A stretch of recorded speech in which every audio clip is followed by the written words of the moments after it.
Alright, so I think we're live again. Let's just see here.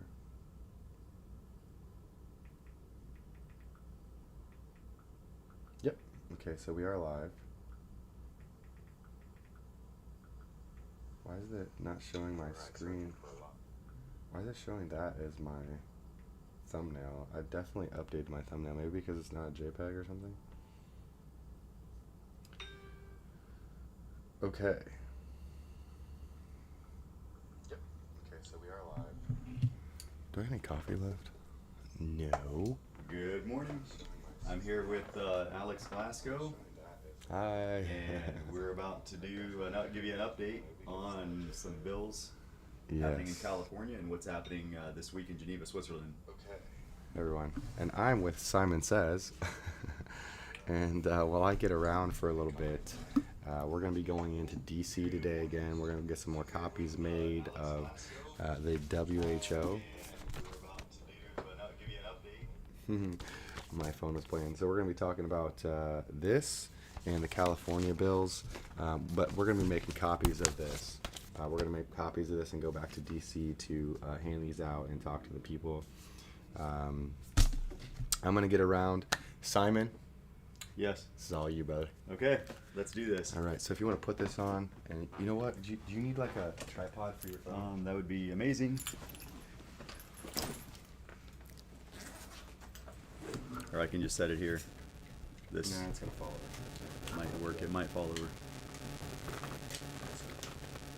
Now pull this. Actually, this needs to be close to you. Okay. And when you speak right into the mic, okay?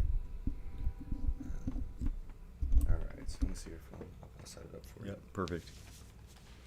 Do you want it on the backwards thing, or do you want it? It doesn't matter. I'll have to flip it around because this camera's normally better, okay?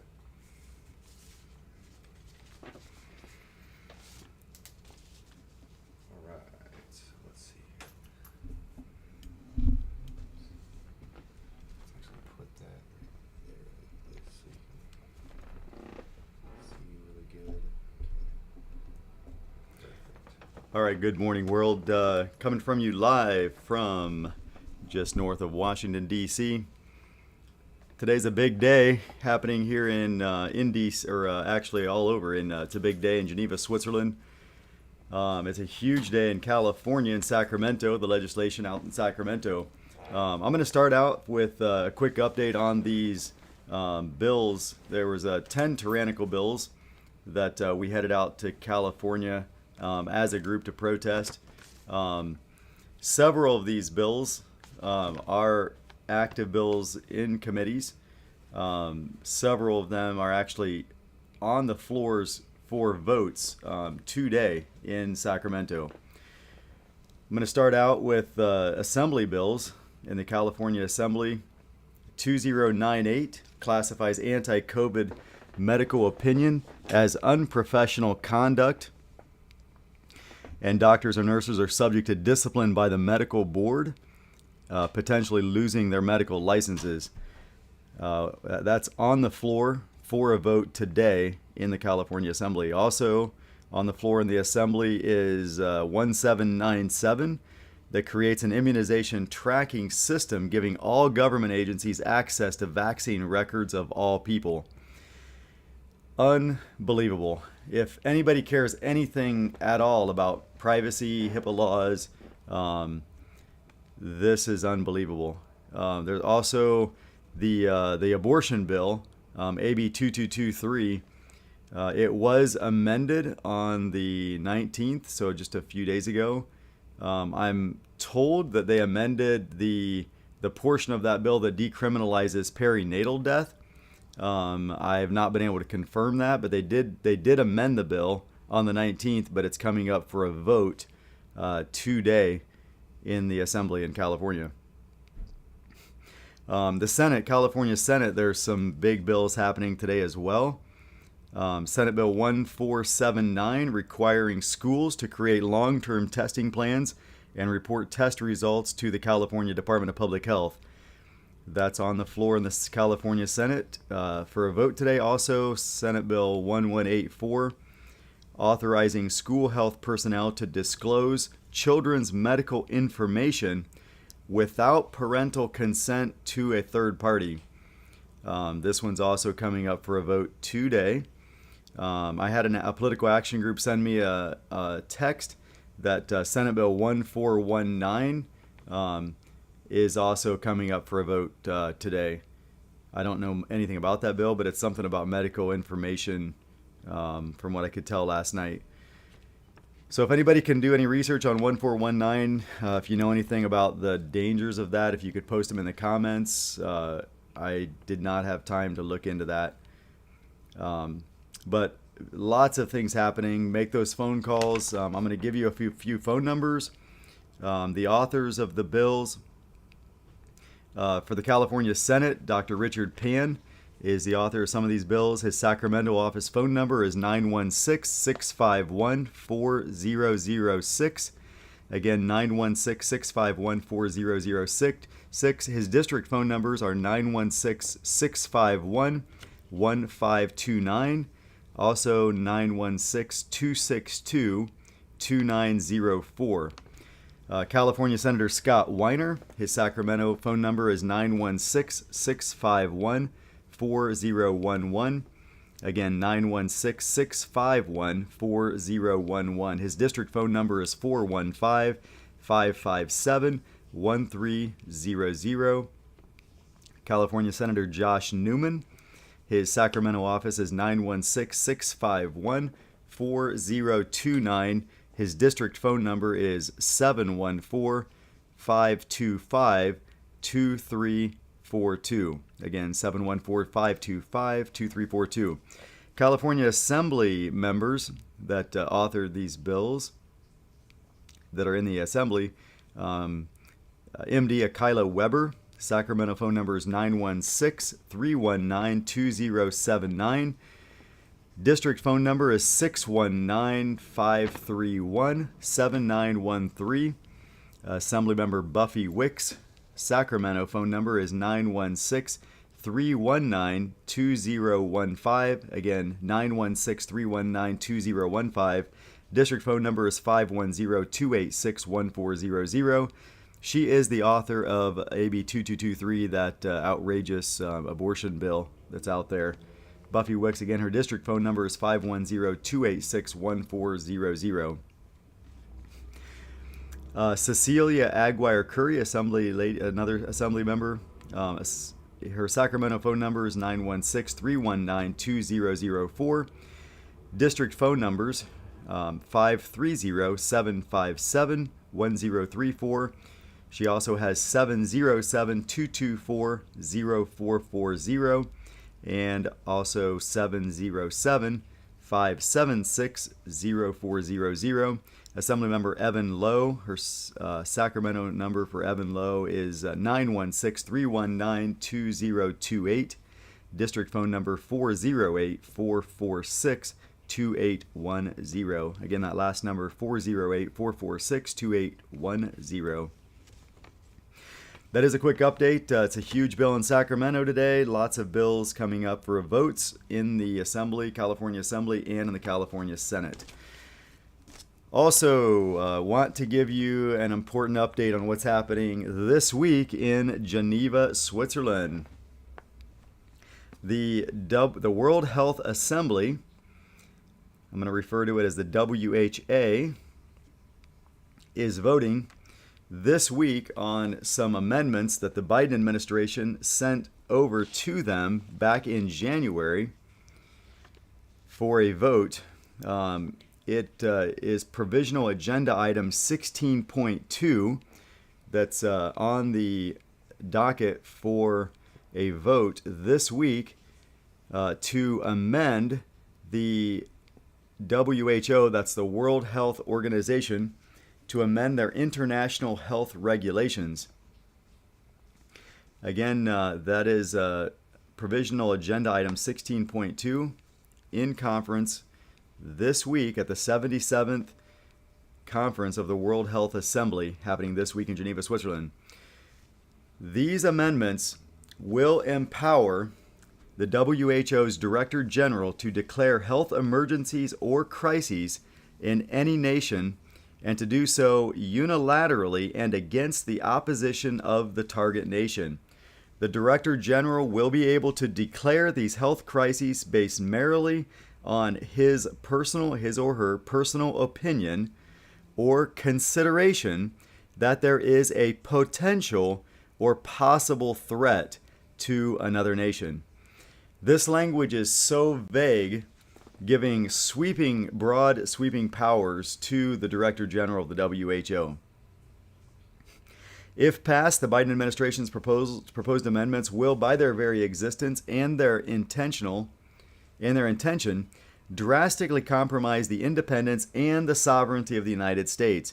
The same threat looms over all the United Nations 193 members, all of whom belong to the World Health Organization and represent 99% of the world population. I'm reading some information. This is an article that it's online. There's a lot of references to all of this information. The primary author of this is author Peter R. Bregan. He's a doctor, and there's 2 pages of references. I'm not going to be able to give all of the references, but I'll try to put them up to the camera so you can get a look at it at the very end. But this just gives you a little bit of an overview of this what's happening with these amendments. So January 18th, with no public awareness, the officials from the Biden administration sent the World Health Organization these extensive amendments to strengthen WHO's ability to unilaterally intervene into the affairs of nations merely suspected of having a health emergency of possible concern to other nations. The Biden's amendments cross out a critical existing restriction in the regulations. So the current international health regulations say the WHO shall consult with and attempt to obtain verification from the state party in whose territory the event is allegedly occurring. The Biden administration is proposing to mark that out, to remove that section from the regulations, so they do not have to consult and collaborate and obtain verification from the state party in whose territory the event is occurring. This is very, very drastic measures. This is very totalitarian control, literally giving the WHO insane power and insane ability to intervene into an event against the will of the nation that the perceived event is affecting. By eliminating that and other clauses, the shackles will be removed from the Director General, enabling him to declare health emergencies at will, at his own personal will. The amendments would give the WHO the right to take important steps to collaborate with other nations and other organizations worldwide to deal with any nation's alleged health crisis, even against its stated wishes. The power to declare health emergencies is a potential tool to shame, intimidate, and dominate other nations. It can be used to justify ostracism and economic and financial actions against the targeted nation by other nations aligned with the WHO or who wish to harm and control the accused nation. Although sponsored by an American administration, WHO's most significant use of this arbitrary authority to declare national emergencies will be used against the United States if our government ever again dares to take anti-globalist stands or positions as it did under the Trump administration. The contents of these proposed amendments were not made public until April the 12th of this year. So just like 1 month ago is when this information was made public. Clearly, they do not want us to mount an opposition to this. They don't want public opposition against this. See, I'm not going to read all of this. It is pretty lengthy. But the bottom line is we must act now to prevent the passage of these amendments, including putting sufficient pressure on the United States to withdraw them from consideration.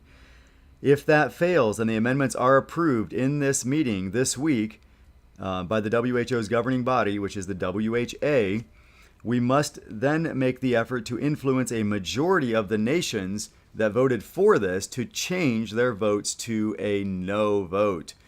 This will be exponentially more difficult to do that, if it's even at all possible. Yeah, I cannot state how important it is that we stop this this week. I don't know the exact agenda of their meeting this week, so I'm not sure when that's going to be coming to a vote, but it's important that as soon as possible we make as much noise and awareness about this as possible. So on January 26th, the same U.S. Permanent Mission to the United Nations in Geneva sent a one-page memo to WHO confirming that the amendments had been sent. It also contained a brief report by the same Lois Pace, Assistant Secretary for Global Affairs, HHS. Most importantly, the memo listed all nations backing the U.S. amendments. The size and power of the group guarantee that the amendments will be passed if unopposed by significant outside pressure. There's a list of 20 nations plus the European Union that's listed by the U.S. as supporting these amendments. Now, if this is true or not, we'll probably never know. But it's a lengthy list of nations that are saying that they support and proven will vote for these amendments. There's a total of 47 nations that say they're supporting the U.S. authored amendments. All of them have endorsed empowering the WHO to declare a possible or potential health emergency or crisis within any nation despite its objections and refusal to cooperate. To repeat, these amendments will pass unless American citizens as well as citizens worldwide mount a very strong opposition. According to the foreword to WHO's regulations, there is no specific limit to what constitutes a health emergency, and it is certainly not limited to pandemics. WHO's domain includes a scope not limited to any specific disease or manner of transmission, but covering illness or medical condition irrespective of origin or source that presents or could present significant harm to humans. So now we have this foreign leader overseas someplace making unilateral, unlimited determinations that are going to significantly impact 99% of the world's population. WHO's powerful reach is also defined by the number of other organizations it is authorized to cooperate with once it has declared an emergency or health crisis. Other competent intergovernmental organizations or international bodies with which WHO is expected to cooperate and coordinate its activities as appropriate include the following: the United Nations, international labor organizations, food and agriculture organizations, international atomic energy agencies, International Civil Aviation Organization, International Maritime Organization, International Committee of the Red Cross, International Federation of Red Cross and Red Crescent Societies, International Air Transport Association, International Freedom or Shipping Federation, and the Office of International des Epizooties.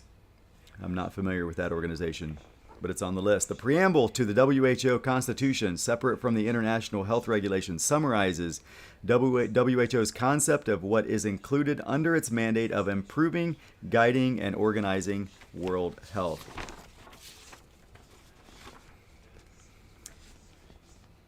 So there's a WHO's assessment of the breadth of its health concerns, mandates, and goals that almost any kind of problematic situation that affects the people of a nation.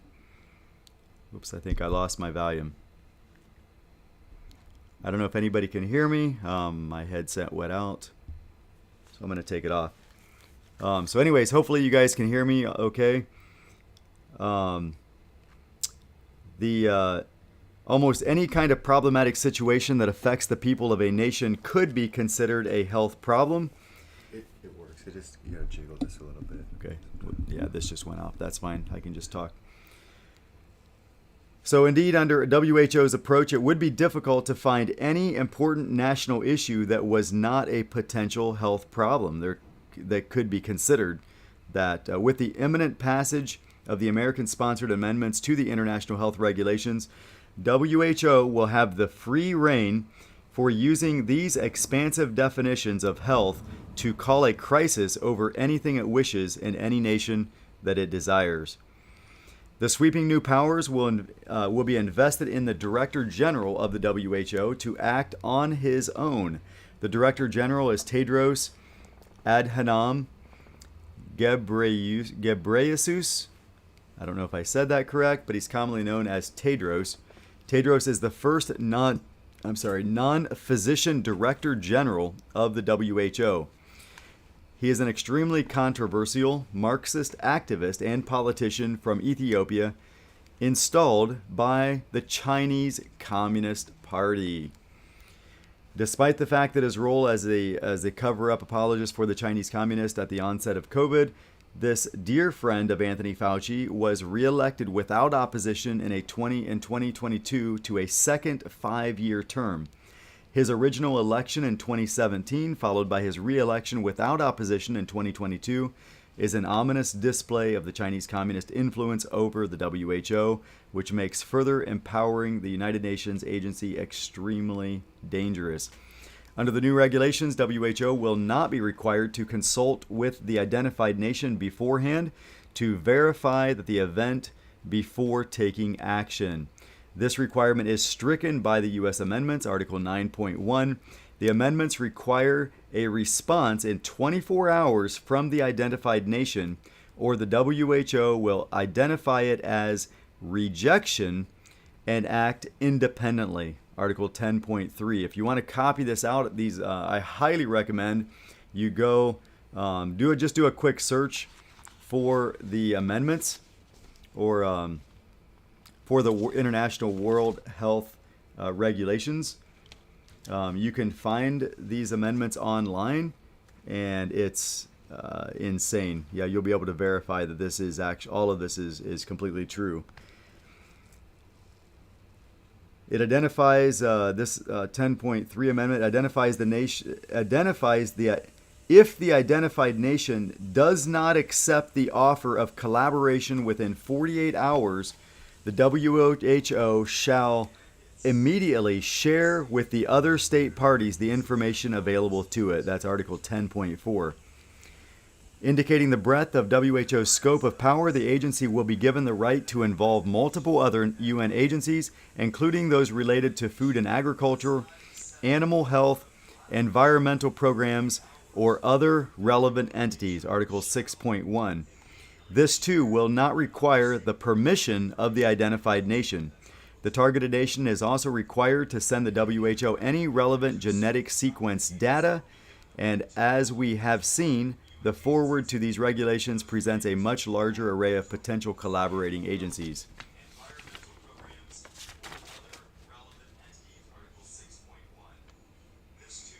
WHO will be given unrestricted power to define and then implement its interventions.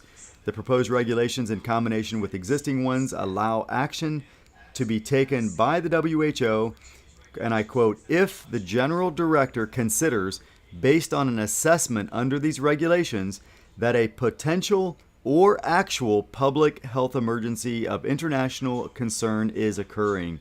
This is Article 12.2. That is, Tedros need only consider that a potential or actual risk is occurring. Unbelievable. The Chinese Communist Party and Xi Jinping have an enormous influence over the WHO. Even after Donald Trump slashed the U.S. contributions to WHO in February 2020, the U.S. remained the largest donor to WHO. On March 31st of 2020, the U.S. contribution was $115.8 million, followed by China at approximately one-half that amount, followed by Japan, Germany, and the United Kingdom, France, Italy, and Brazil. Then in early of July 2020, Trump notified Congress and the United Nations that it was formally withdrawing from the WHO. Bill Gates quickly announced that he was increasing his contribution from the Bill and Melinda Gates Foundation to $250 million. After the Communist Chinese Party, Bill Gates probably has the most influence over the WHO. Let's see, let me jump ahead a little bit.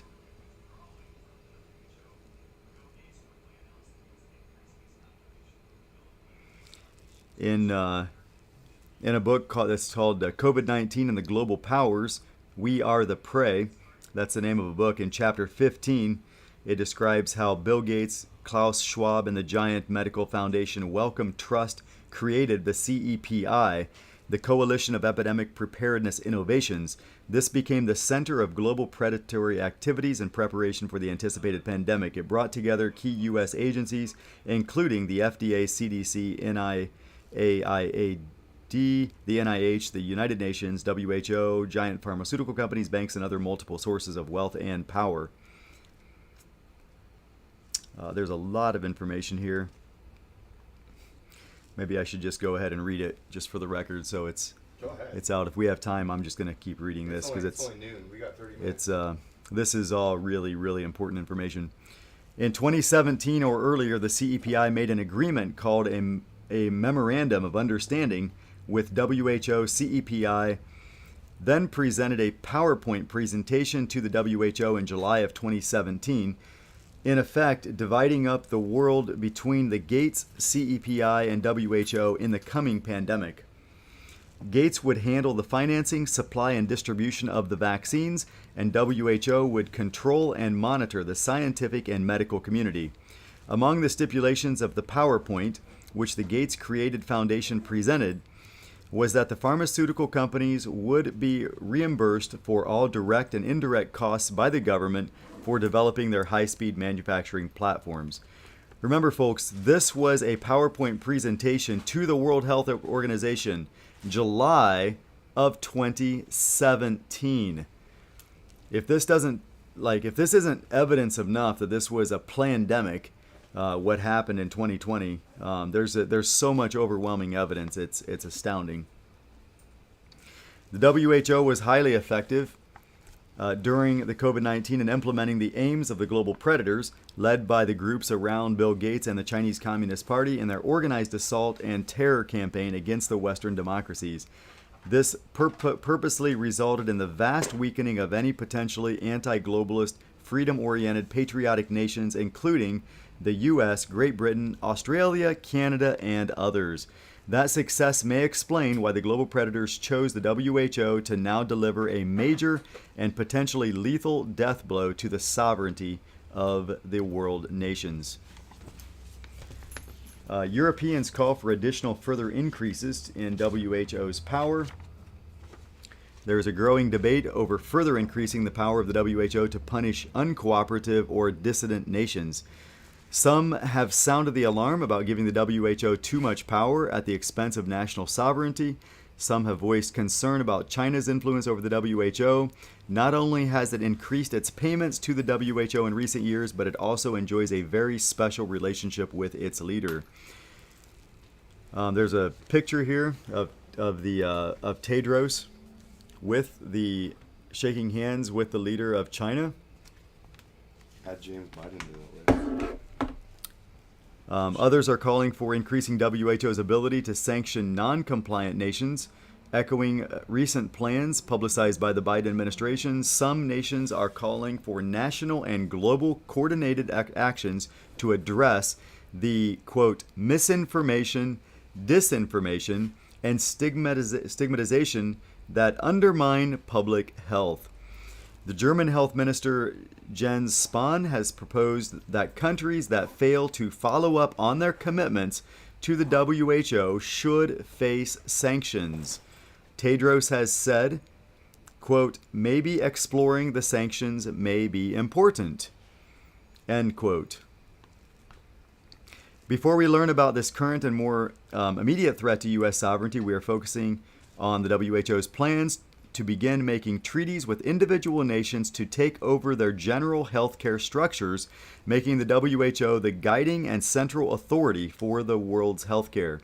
In addition to many radio, TV, and public announcements giving the details about this threat, we have written a column on America Out Loud dated February 18, 2022, titled, and I quote, "Tedros introduces globalist plan to take over world's health systems."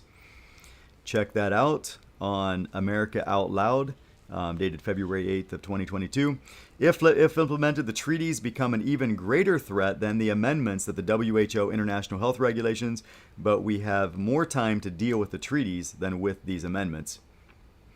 We need to face that these American-sponsored amendments are the great step toward America voluntarily forfeiting its sovereignty to the New World Order or the Great Reset, and that without strong opposition, the ratification of the amendments is a foregone conclusion.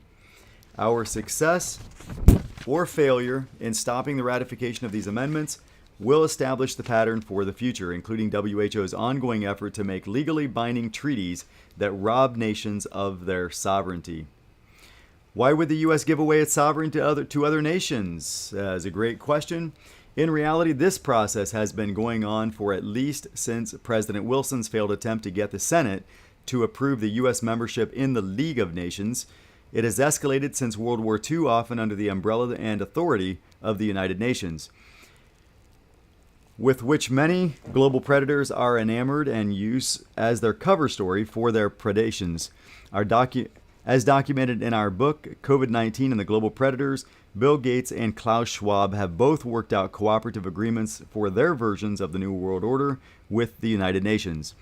President Biden has recently told the Business Roundtable the presidents of the CEOs of the wealthiest 200 corporations in America, and I quote Biden, that they must lead the growing New World Order. Okay, quote, this is what Biden told them.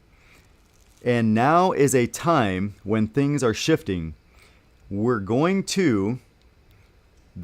to be a new world order out there, and we've got to lead it. And we've got to unite the rest of the free world in doing it." End quote. John Kerry, the president's climate czar, had announced that when Americans elected Biden, they voted for the Great Reset, whether they knew it or not. Okay, we're not even going to get into whether he was elected or not. That's a whole separate can of worms and topic for another day. Okay, conclusions. The planning for these devastating U.S.-sponsored amendments to WHO international health regulations has been so stealthy that it might have escaped attention except for the efforts of one individual, James Ryguski. He was the first to recognize this threat, and on March 31st of this year, 2022, he published a report headlined, quote, "Wake up and smell the burning of our Constitution." He also helped us by reviewing the material in this report for us. Fortunately, our courageous medical colleague, Robert Yoho, originally alerted us that Ryguski's work and its importance.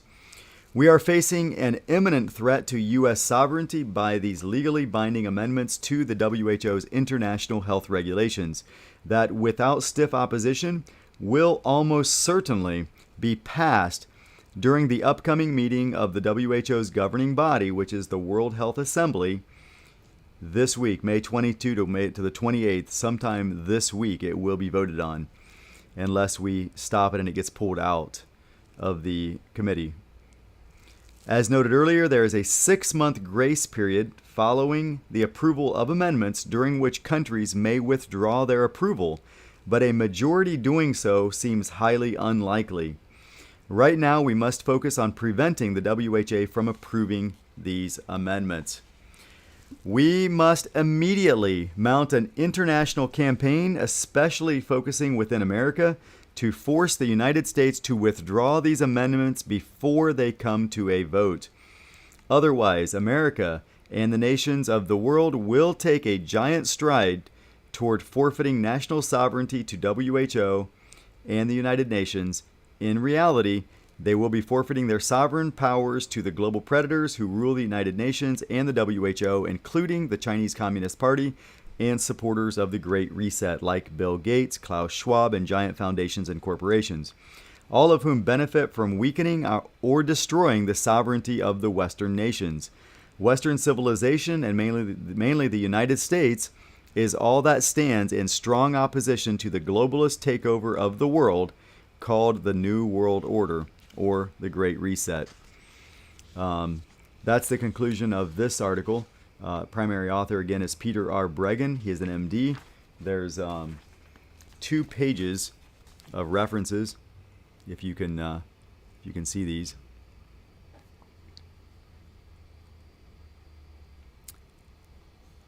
I can make a copy of these, or maybe just take a picture of these and post them in the comments.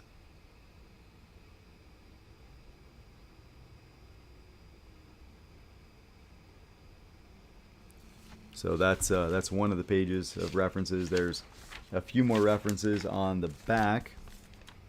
I'll post these up here, or if you can take a screenshot of these. See if you can see them. Anyways, there's a lot of references. It's a lot of information. It's hard to believe. It's hard to fathom. It's hard to for most of us, it's hard to comprehend that we're even in this position, that's in this situation. I personally don't have any idea how the Biden administration can legally put us in this type of position, how they have the authority to amend. Well, they're not. They're proposing these amendments, I guess, and it's ultimately up to the World Health Assembly whether they approve or reject these proposed amendments. But what we can do exactly, I'm not 100% sure, to be honest. But we definitely need to be putting pressure on every elected representative that we can, every senator, every representative, governor's offices. I would be calling Nancy Pelosi's office. I would be calling Chuck Schumer's office, contacting any way to send communications to the Biden or Kamala Harris or those offices. We need to blow them up, literally, with phone calls, emails, messages, any type of a mounted opposition response to what's happening this week in the World Health Assembly. I'm out on the streets. I've been out on the streets every day this weekend, Saturday afternoon, yesterday, handing out copies of this information that I just read to you guys. There's literally everybody needs this information. You can find other information online. Be sure you're checking your sources. Make sure it's credible information. But I was able to do a search and find the actual amendments that are being voted on, and I printed off. I have a copy of those that I briefed through, and I was able to confirm that the references in this article are accurate and correct information, at least based off of the actual amendments that they're going to be voting on. So get the word out, spread this. I'm not exactly sure how to end this live stream. I'm going to try to end it and just share this information far and wide. Everybody you can possibly think of needs this information. We've got to get this out there. It's literally in committee this week. It's going to be voted on this week. Again, at the World Health Assembly, their 77th convention that's happening this week in Geneva, Switzerland. So thanks everybody for watching. Spread this information far and wide. And thanks again for watching the live streams today.